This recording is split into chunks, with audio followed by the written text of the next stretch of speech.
During a town hall in Minneapolis on Tuesday, a man appeared to spray an unknown substance at Representative Ilhan Omar. The man was sitting directly in front of Omar while she was giving remarks on the abolishment of ICE and calling for DHS Secretary Kristi Noem to resign.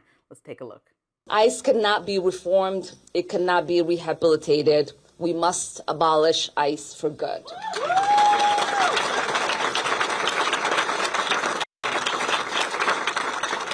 And DHS Secretary Kristi Noem must resign or face impeachment.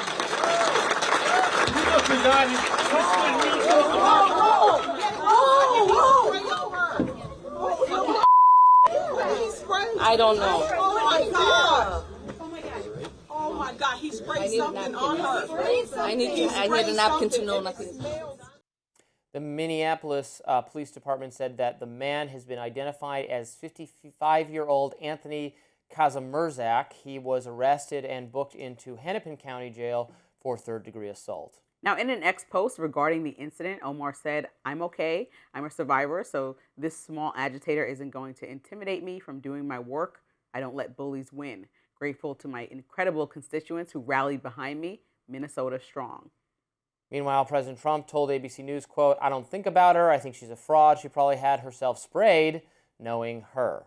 Not a good response from the president, right? We don't want to see political violence or attacks in any way. And this is one of those times where Trump can have a good policy, like trying to get businesses from stop buying houses, and I could say that's good. But I also think the pettiness is something that should be dismissed every time that he does it. I think when you look at just the last year alone, or last year and a half, and you look at the fact that Melissa Hortman was killed and her husband. When you look at Charlie Kirk, the biggest incidents of political violence. When you look at last week at Sundance Festival, the fact that what was his name?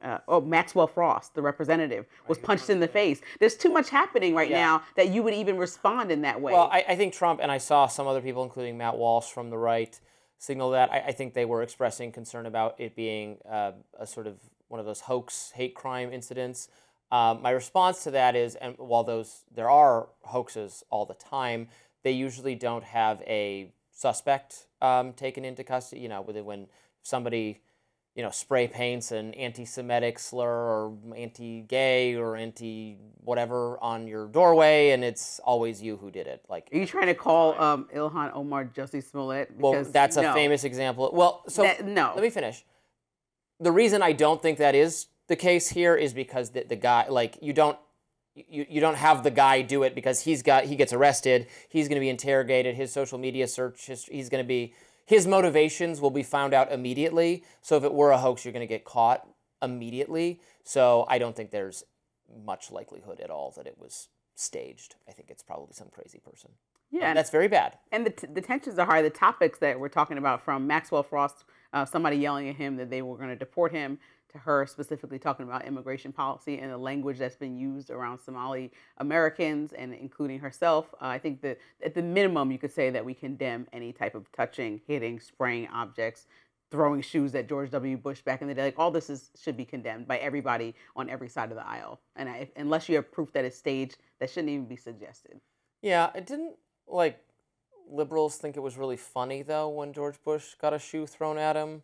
Wasn't that, widely made fun of? I mean, I agree with you. I think political violence is bad, and we should condemn it universally, and I certainly condemn what was done to Ilhan Omar here. I don't think that people should be hitting people or punching in the face or throwing a shoe. I think that that's an easy thing to say as a leader. Mm-hmm. I can't go back to tweets. I don't think we had Twitter back then to say how people felt about the shoe throwing, but I would think that most leadership would have been like, ha, ha, ha, ha, on Twitter if they had the opportunity. A lot of people would have been really awful. Up next, Barry Weiss held a town hall with CBS staffers and urged them to change course. Stick around for My Lens.